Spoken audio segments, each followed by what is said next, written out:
परिवार का काम चाहिए। सबसे पहले तो आप सभी साथियों को नमस्कार।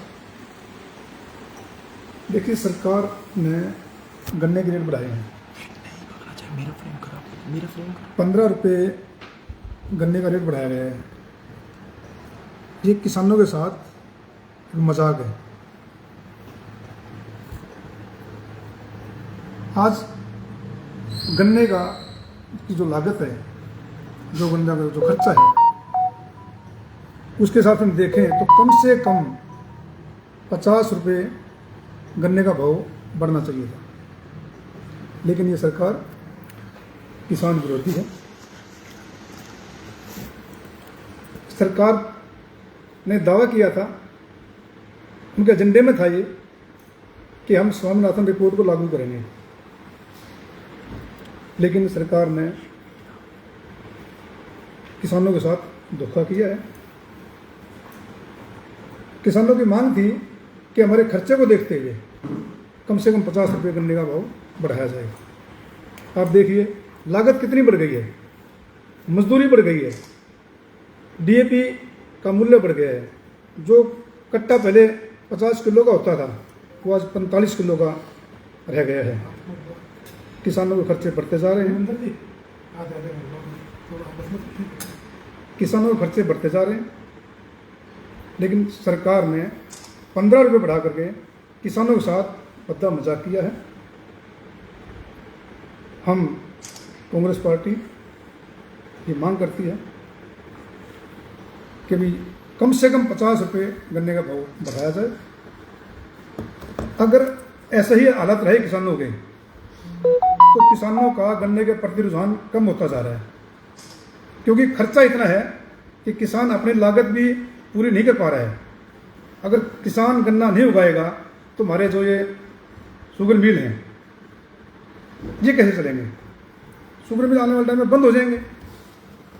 और आज जो चीनी का भाव है तो कितना देखो, कम से कम 53-54 रुपये केजी चीनी का भाव है, तो गन्ने का भाव इतना कम क्यों बढ़ाया गया?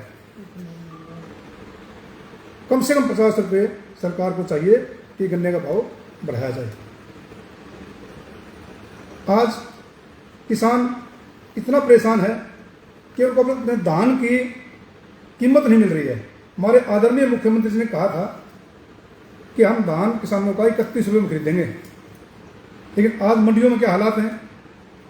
2400 रुपये 25 रुपये धान की खरीद हो रही है, और धान की खरीद भी प्रॉपर नहीं हो रही है। किसान के साथ ठगी हो रही है मोस्टर के नाम पे। मोस्टर के नाम पे जो आड़ती बैठे हैं और जो अधिकारी हैं वो मिली भगत करके किसान को लूट रहे हैं। कहाँ गया मुख्यमंत्री जी का वादा 31 रुपये वाला? तो क्यों किसानों को आज ठगी की जा रही है? तो ये किसान विरोधी सरकार है। हम मुख्यमंत्री से मांग करते हैं कि कम से कम 50 रुपये गन्ने का भाव बढ़ाया जाए, ताकि किसान का नुकसान होने से बचे। सर, कल सुरजेवाला जी भी आ रहे हैं और मंडियों का निरीक्षण करेंगे। क्या कुछ जानकारी देना चाहेंगे? क्या कुछ उनका रूट प्लान और मैप रहने वाला है इस बार जो वो विजिट करेंगे? देखिए, अभी उसकी जानकारी मुझे प्रॉपर तरीके से नहीं है।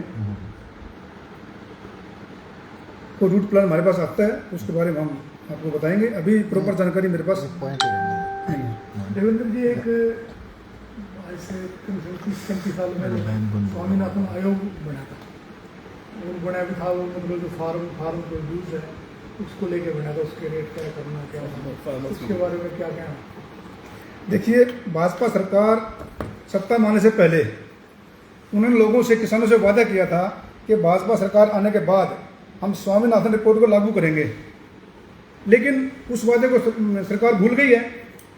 C2+50 का जो फार्मूला था वो लागू करने के बाद भाजपा के द्वारा कही गई थी, लेकिन आज सरकार अपने वादे से मुकर गई है।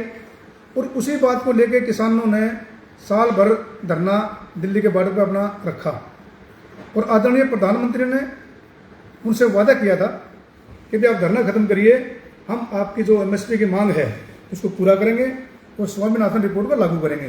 लेकिन मैंने कहा ना, ये किसान विरोधी सोच की सरकार है। किसानों के साथ छलावा करती है, धोखा करती है। ये आज 15 रुपये जो बढ़ाए गए हैं, ये किसानों के साथ बद्दा मजाकी है।